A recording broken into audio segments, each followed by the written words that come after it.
Yo, what's good, fans of fight fans? This your boy JB Trap House Boxing, back again with another video. Shout out to the LDBC. Smash that like button, smash that subscribe button, share the video. Always leave your thoughts and comments at the end of the video. And if you're looking for that exclusive street news, go subscribe to Urban Media Fix. Hit that notification icon bell. Also, go subscribe to the Smoke City Mobcast.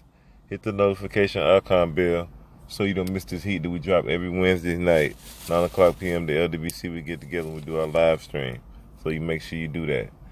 Alrighty. There's only one Tyson Fury. There's only one Tyson Fury. The Mac is back.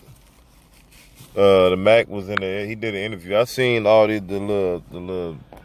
little welcome back thing they did on IFL. I seen the exclusive interview at the whole welcome back Tyson Fury party was put on, and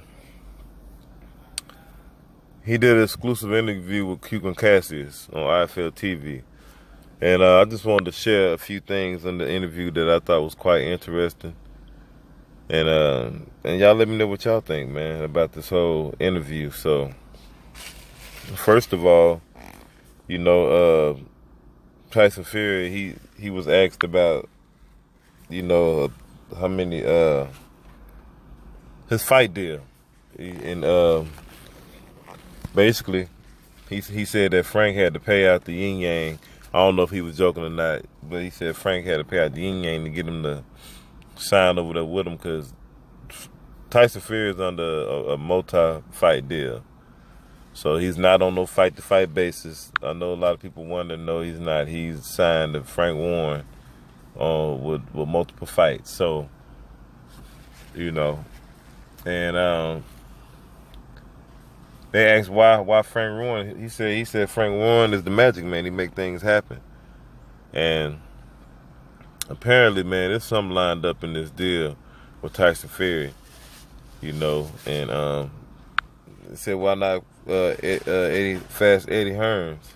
He said, well, he didn't sign to Eddie Hearn because Eddie Hearn was only promising AJ, and that wouldn't have did him no good. He would have been playing second fiddle to them over there. And he said, Tyson Fury, the Mac, don't play second fiddle to no one. So, but people think Deontay Wilder was crazy because he didn't sign with Eddie Hearn. But I want to see how many people try Tyson Fury because he didn't sign with Eddie Hearn. Listen, man, nobody wants to sign with Eddie Hearn. If y'all understand this whole landscape of these guys who Eddie Hearn signed, that's real high on the market besides AJ, they only on the fight-to-fight basis. They're not. They just signed the match room to make it look good. They just carry the title, but they only on the fight-to-fight basis. They're not signed to a multi-fight deal with Eddie Hearn. They're not. So Matchroom just do that just to pump up they image and their clout. That's all it is. It's like a way of high siding. You know what I'm saying? But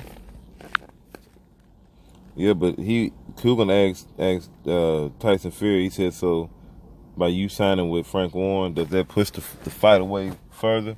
He was like, no, actually it speeds it up closer. Because he get his own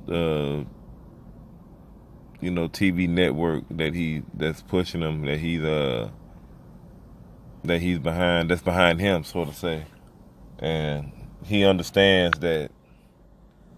See, basically what he's saying is that he's not gonna sit there and conform to Eddie Hearn and make these concessions to please Eddie Hearn and AJ. And that's the same thing what we're saying about Wilder. The same thing. Why? See, Tyson Fury understands the domestic rival over there. He knows how big it is. So he's not going to play himself short. You understand what I'm saying? So Fury is back. He said he's not going to rush it. He got about 3-4 fights till he get a contender or a title shot or something like that. He said he's not in no rush. And the fights will be there. and he was asked about with the Wilder and do he think the Wilder and the Joshua fight would happen before he fight any one of them. He was like, nope. And that confirmed a few of the things that I was already been saying. If it's true, it just lead me to believe one or two things. Is this 6-fight deal playing with Eddie Hearn and AJ, was it real, like I said it was, or is it that Tyson Fury really knows something else that we don't know about this, this whole the thing? But then he said who knows? So I don't know if I don't know if I need to take that with a grain of salt or what. But he says I don't know, who knows? If they make the fight happen or not. They do, they don't, they don't. But it's something that he knows with him to come out and make that statement about Joshua and Wilder not fighting before he get a hold to probably Joshua.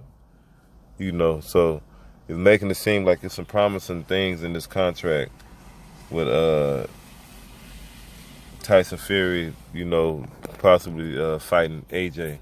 But the thing is AJ in a bad spot, man, I believe. So I think AJ is in a tight corner. He gonna have to make a move quick. He gonna have to figure out whether he's gonna fight Povetkin, fight Wilder, or is he gonna have to cherry pick and wait on Tyson Fury?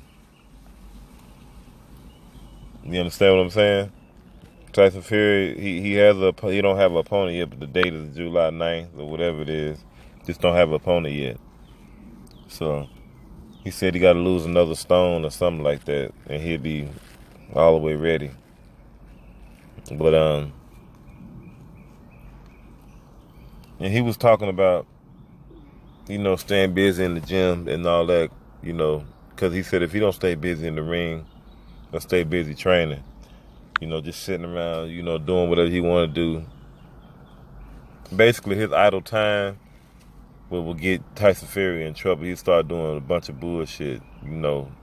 Might be drug abuse, might be obesity. We already see the type of stuff that Tyson Fury was doing the last time. So, it all lines up. And that just let me know that Tyson Fury has not overcame his mental weakness yet. He said he needs boxing like boxing needs him. So he using boxing as a defense, like a motivational tool, to stay, motivated and to get through life. That's like his outlet to keep him on the right track. And I understand him dearly. Sometimes you gotta use what you can use to get you by. It don't matter what it is or how you get to the finish line. Just as long as you get to the finish line. But he was talking about. They was asking about Wilder and Joshua, and he was like, Joshua, he's happy for him for the accomplishments and everything that he's did, but he's just, he don't think, he feel the same way I feel about AJ. I just never been sold on the guy. He was talking about his performance against Parker, but he reneged and he changed back, and he he gave him the benefit of the doubt, because he said he had to think about guys having one sloppy performance and people automatically just for the bum performance they give him a bum title. So he had to put on his fighter's cap on and put some sympathy on for AJ. And he was like Wilder. He said Wilder's at the top out of all of these guys. Both of the guys, he says Wilder's still dangerous on down to the last second of the fight. And he's a bomber. He's looking for that bomb. And you can clearly tell he got way more respect, and he'd rather fight AJ than fight Wilder. He knows it's an easier picking. He done basically said it in so many ways, but it is what it is. But I really want to see Wilder versus Fury. That was the fight we supposed to be made in the beginning. And like he said, AJ just got there by mishaps. You know, those are Tyson Fury's belts. Nobody was talking about AJ. He just happened to be there at the time. And that's true. But it's your boy, JB Trap House Boxing. What you waiting on? Subscribe to the channel, share it, like, I holla.